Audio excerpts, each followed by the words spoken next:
দীঘা সমুদ্র সৈকতে আছি।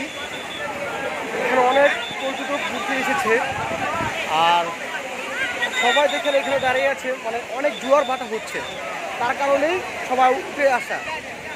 এখানে যে পাথর আছে, পাথরে পানি সাথে মাথা ফেটে ফেটে যাচ্ছে, অনেক অ্যাক্সিডেন্ট হচ্ছে, তার কারণে সবাই এখানে উঠে পড়েছে।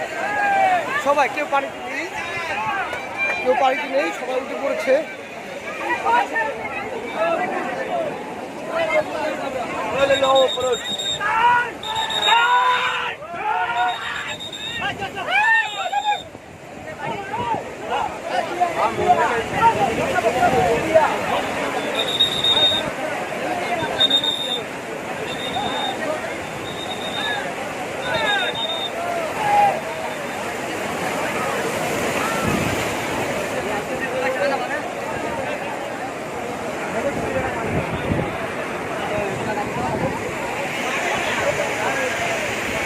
কেউ পানিতে নেই, সবাই উঠে গেছে, সবাই